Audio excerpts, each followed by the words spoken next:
Este es un video extra que espero les sea agradable. Es un pequeño regalo. Es la lectura de uno de los relatos de dublineses, el más corto, cuyo nombre es Evelyn. Se sentó a la ventana viendo cómo la tarde invadía la avenida. Su cabeza quedó inclinada contra las cortinas de la ventana y el olor de la polvorienta bretona se instaló en su nariz. Estaba cansada. Pasaba poca gente. Vio regresar al hombre que vivía en la última casa. Oyó el castañeo de sus pasos a lo largo del pavimento del hormigón y su crujido. Después, en el camino de ceniza que pasaba ante las nuevas casas rojas. Hubo una época en que aquello fue un campo donde jugaban todas las tardes con los chicos de los vecinos. Un hombre de Belfast compró el campo y construyó casas en él. No como sus casitas marrones, sino casas de ladrillos lustrosos con tejados brillantes. Los chicos de la avenida jugaban en aquel campo. Los Devine, los Waters, los Duns, el pequeño Geoff que estaba apellido, ella y sus hermanas y hermanos. Ernest, sin embargo, nunca jugaba con ellos, era demasiado mayor. Su padre les perseguía con su palo de endrino hasta echarles del campo, pero por lo general Geoff se quedaba de mix y les avisaba en cuanto veía que se acercaba a su padre. Parecían haber sido muy felices entonces. Su padre no era tan desagradable y además su madre vivía. Había pasado mucho tiempo. Ella y sus hermanos y hermanas habían crecido. Su madre había muerto.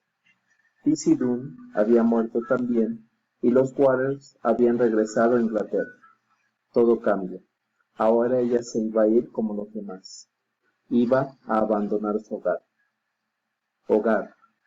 Miró la habitación y revisó todos sus objetos familiares a los que durante tantos años había quitado el polvo una vez a la semana, preguntándose de qué lugar de la tierra salía tanto polvo.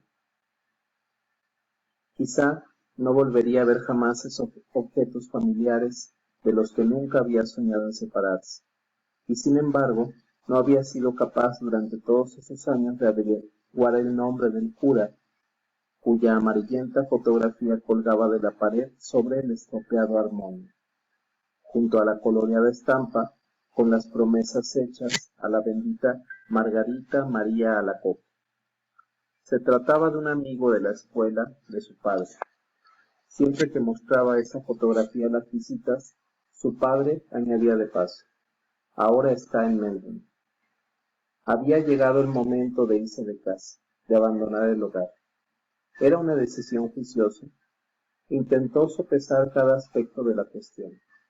Fuera como fuese, en su casa tenía cobijo y comida. Tenía a todos aquellos a quienes conocía de toda la vida. Era cierto que tenía que trabajar mucho en casa y en su empleo. ¿Qué dirían de ella en los almacenes cuando se enteraran de que se había ido con un tipo? Quizá dirían que estaba loca, y la sustituirían mediante un anuncio. La señorita Gavin se podría contenta. Siempre la había tenido feliz, manifestándola especialmente cuando había gente delante. Señorita Hill, ¿no ve que esas señoritas están esperando? Vamos, señorita Hill, muévase. No derramaría muchas lágrimas por dejar los almacenes. Pero en su nuevo hogar, en un país distante y desconocido, las cosas no serían así. Para entonces estaría casada, ella, Evelyn. La gente la trataría con respeto. No sería tratada como su madre lo había sido. Incluso ahora, a sus 19 años, aún se sentía a veces en peligro ante la violencia de su padre. Sabía que esa era la causa de que padeciera palpitaciones.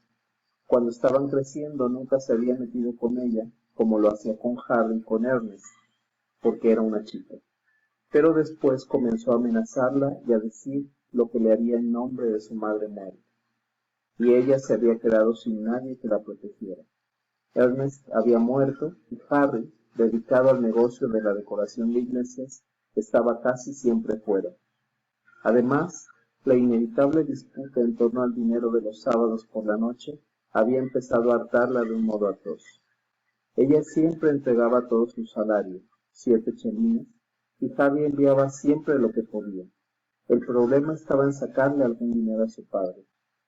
Decía que ella despilfarraba el dinero, que no tenía cabeza, que no iba a darle el dinero que tanto le costaba ganar para que lo malgastara por las calles. Y decía muchas cosas más porque lo habitual era que se encontrara fatal los sábados por la noche. Al final le daba el dinero preguntando si es que no tenía intención de comprar la comida del domingo. Entonces ella salía corriendo tan rápido como podía y hacía la compra, sujetando con fuerza su bolso de cuero negro mientras se abría paso a codazos entre la multitud y regresaba tarde al hogar bajo su carga de provisiones. Había trabajado mucho para tener la casa en orden y cuidar de que las 2 criaturas que habían quedado a su cargo fueran con regularidad a la escuela, comieran con regularidad. Había sido mucho trabajo, una vida dura, pero ahora que estaba a punto de abandonarla, no encontraba que fuera una vida totalmente indeseable. Estaba a punto de explorar otra vida con Frank. Frank era muy amable, animoso y sincero. Se iba a ir con él en el barco que salía por la noche para ser su esposa y vivir con él en Buenos Aires, donde había un hogar aguardándolo. Qué bien recordaba el día en que le vio por primera vez. Él se alojaba en una casa de la carretera principal que ella solía visitar. Parecía que habían pasado tan solo unas pocas semanas. Él se encontraba en la puerta, con la gorra echada hacia atrás y su pelo revuelto echado hacia adelante sobre un rostro bronceado. Ese fue el día en que se conocieron. Él la esperaba a la salida de los almacenes y la acompañaba a casa. La llevó a ver La muchacha bohemia y ella se sintió triunfante al sentarse a su lado en un lugar desacostumbrado del teatro. A él le gustaba mucho la música y cantaba un poco. La gente se dio cuenta de que la estaba cortejando y, cuando él cantaba la canción de la muchacha que amaba a un marinero, se sentía presa de un confuso placer. Él la llamaba Poppens en broma. Todo comenzó con la simple excitación que para ella representaba contar con un amigo. Después comenzó a interesarse por él. Frank contaba historias de países lejanos. Había comenzado como camarero de cubierta ganando una libra al mes en un barco de la Alan Line que hacía la travesía al Canadá. Él le contó los nombres de los barcos en los que había trabajado y los nombres de los diferentes servicios. Había navegado a través del estrecho de Magallanes y le contó historias de los terribles Patagonios. Había caído de pie en Buenos Aires, según dijo, y había vuelto al viejo país solo para pasar las vacaciones. Su padre se enteró del asunto, naturalmente, y le prohibió dirigirle la palabra. Conozco a esos marineros, dijo. Y como tuvo un altercado con Frank, ella se vio obligada a verse en secreto con su amante. La tarde avanzó en la avenida.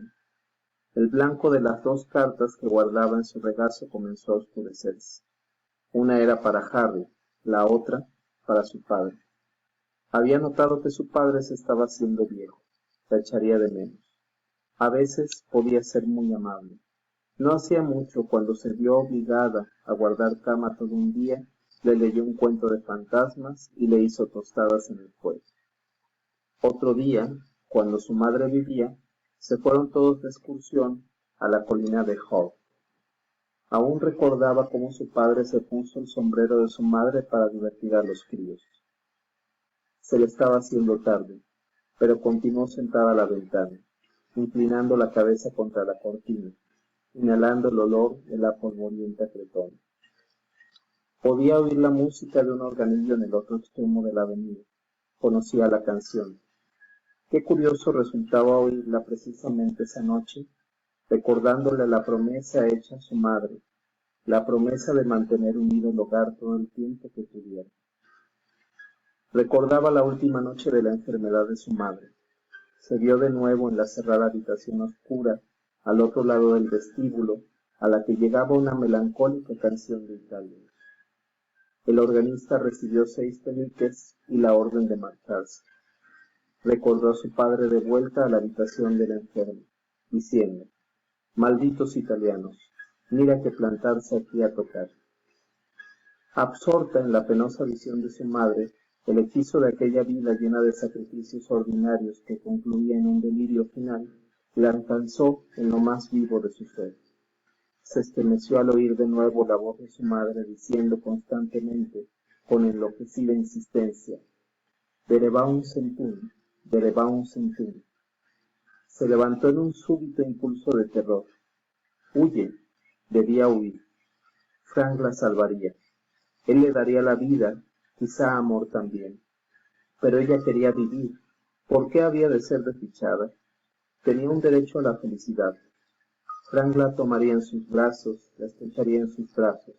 Él la salvaría. Estaba entre la hormigueante multitud de la estación de Norfolk. Él la tomaba de la mano y ella sabía que le hablaba, que le decía una y otra vez algo del viaje. La estación estaba llena de soldados con maletas marrones. Al otro lado de las grandes puertas vio la masa negra del buque junto al muro del muelle, con las portañuelas iluminadas. No respondió a sus palabras. Sintió sus mejillas mortecinas y frías, y entre un laberinto de zozobras retó a Dios que la condujera, que le mostrara la senda de su deber. El buque lanzó a la niebla un apesadumbrado silbido. Un paso adelante, y mañana se encontraría en el mar con Frank navegando hacia Buenos Aires. Su pasaje estaba cerrado. Podía echarse atrás después de todo lo que había hecho él por ella. Una náusea de angustia estremeció su cuerpo. Sus labios no dejaron de moverse en ferviente oración silenciosa. Una campana sonó sobre su cabeza. Sintió que él la cogía de la mano. «Ven». Todos los mares del mundo se agitaron en su corazón. Él la conducía hacia ellos. Él la iba a ahogar. Se aferró con las dos manos a la barandilla de hierro. «Ven». «No, no». Era imposible. Sus manos se agarraron frenéticamente al hierro. Su grito de angustia brotó de entre los mares. «Evelyn, Evie». Él corrió hasta más allá de la barrera y la llamó para que le siguiera. Le gritaron que continuara adelante, pero se detuvo y la llamó. Ella le mostró su rostro blando, pasivo, como un animal desvalido. Sus ojos no tuvieron para él signo alguno de amor o de adiós o de reconocimiento.